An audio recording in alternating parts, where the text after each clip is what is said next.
जय श्री राम। आज मैं आपसे बात करने जा रही हूँ ज्योतिष का रहस्य, ग्रह, भाव और कर्म का विज्ञान।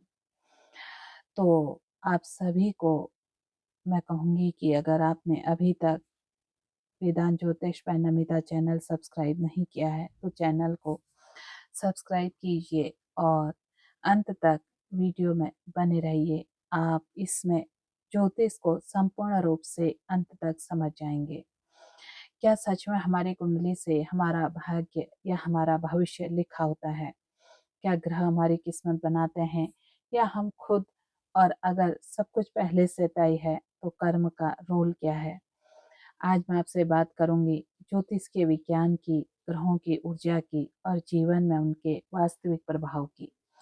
सबसे पहले बात करते हैं ज्योतिष क्या है। ज्योतिष केवल भविष्य बताने की कला नहीं है, यह 3 स्तंभों पर आधारित है। कौन से हैं वो 3 स्तंभ? वह है ग्रह, राशि और भाव, जिसे हम हाउस भी कहते हैं। ज्योतिष का अर्थ है ज्योति प्लस ईश, अर्थात प्रकाश का ज्ञान।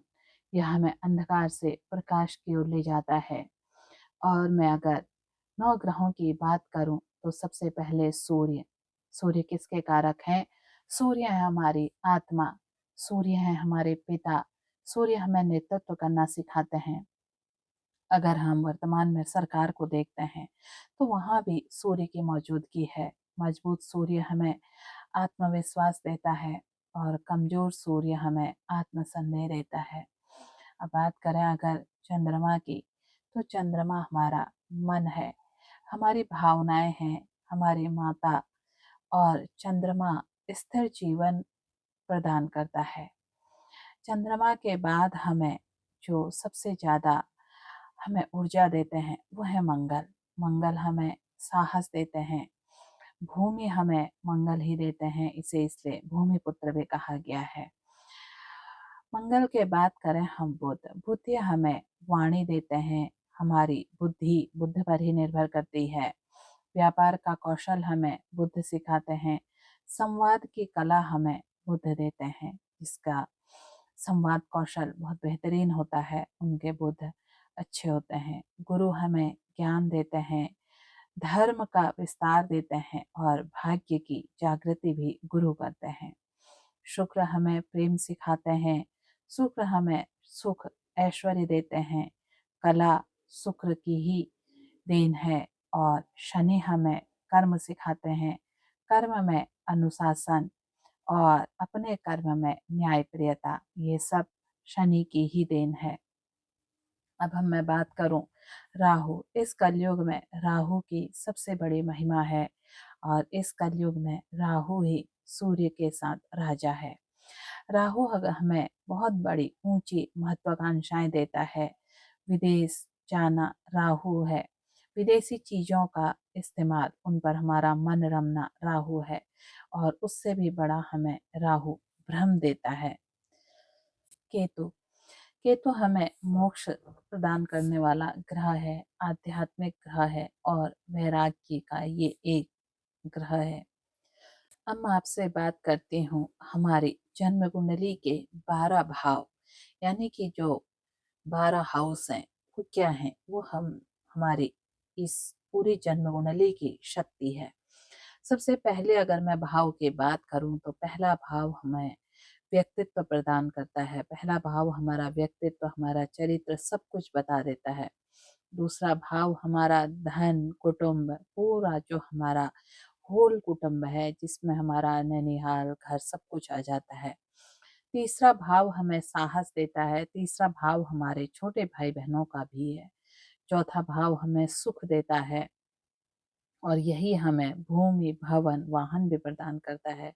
पांचवा भाव जहाँ हमारा शिक्षा का है, हमारा पूर्व जन्म का है, हमारी संतान का है, हमारे प्रेम का है। वहीं छठा भाव हमें रोग बताते हैं कि हमें रोग जीवन में कब कब कैसे कैसे रोग आएंगे। हमारे शत्रु बताते हैं, छुपे हुए शत्रु। और इसके अलावा हमारा कर्ज भी छठा भाव बताता है। वहीं सातवां भाव हमारा दाम्पत्य का भाव है, हमारे विवाह का भाव है। और आठवां भाव हमारा है रहस्य का भाव। आठवां भाव एक तरह से पाताल है। नवम भाव हमें हमारा भाग्य बताता है, हमारा पिता का, हमारे पितरों ने जो भी कर्म किए हैं वो हमें नवम भाव बताता है। दसम भाव हमारे कर्म, हमारे करियर के बारे में बताता है। एकादश भाव हमें हमारे लाभ के बारे में बताता है, हमें समाज के बारे में बताता है।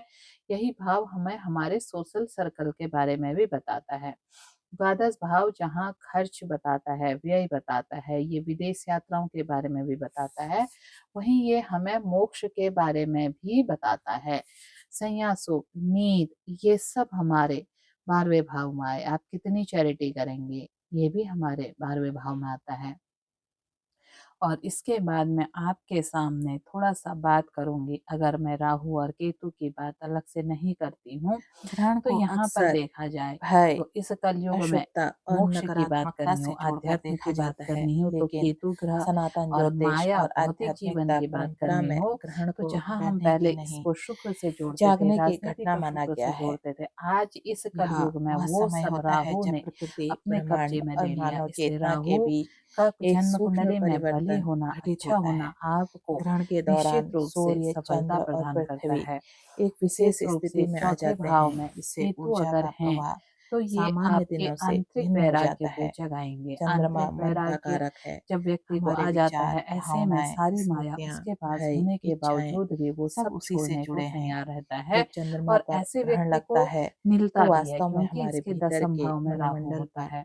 एक चौथे छाया भाव में पड़ती है। केतु होने इसी से कारण इनका यह समय आध्यात्मिक झुकाव काफी ज्यादा आत्मनिरीक्षण का होता होता है, है। मानसिक जो गहराई बातें होती है। हमें एकादश सामान्य भाव में दिनों में राहु दबा आपको देते हैं, बड़े-बड़े वे लाभ सतह देता पर आ है, सकती हैं। शक्तिशाली असुरक्षा, नेटवर्क देता क्रोध, है, क्योंकि मोह, एकादश भ्रम, भाव किसका दुख है? या एकादश भाव है पुरानी जनता का, स्मृतियां यदि एकादश व्यक्ति भाव है सजग न हो समाज का, तो वह एकादश इसे भाव है सोशल नकारात्मक सर्कल का। अनुभव मान सकता है। बहुत लेकिन बड़े जो जागरूक शक्तिशाली है वह नेटवर्क देता समझता है, है कि यह असामान्य भीतर की सफलता देता है, अशुद्धियों को क्योंकि राहु देखने जहाँ और मुक्त बैठता है करने का वहाँ अवसर है। विस्तार चाहता है। और ग्रहण 11वां हमें भाव रुकने के लिए लाभ का मजबूर घर है, करता है, केतु जहाँ बैठता भाग है दौड़ से वहाँ विराम भौतिकता लेकर घटाता स्वयं है। से मिलने का और समय देता है। फोर्थ हाउस है यह पूछने आंतरिक का अवसर सुख का देता घर, है, इसलिए मैं व्यक्ति कौन हूँ, अंदर मेरे से जीवन की गहरा दिशा होता क्या है। है, कर्म मेरे और कर्म भाग्य मुझे की कहाँ बात ले जा करूं तो रहे हैं। ज्योतिष में 100% भविष्य नहीं बताता, यह संभावनाएं बताता है। तीन चीजें जीवन को चलाती हैं, हमारा प्रारब्ध कर्म, वर्तमान कर्म और पुरुषार्थ। कि ग्रह केवल संकेत देते हैं, निर्णय आपका होता है। संतुलन में सूर्य कमजोर हो, अगर अगर मैं आपकी बात करूं कि तो आपको सूर्य कमजोर होने पर आदित्य हृदय स्तोत्र का पाठ करना चाहिए। चंद्रमा कमजोर है तो ध्यान करना चाहिए। शनि कष्ट दे रहा है तो सेवा करनी चाहिए। राहु अशांत है तो अनुशासन में रहना चाहिए। केतु भ्रम दे रहा है तो आध्यात्म में आना चाहिए। सच्चा उपाय है अपने कर्मों पर सुधार करना।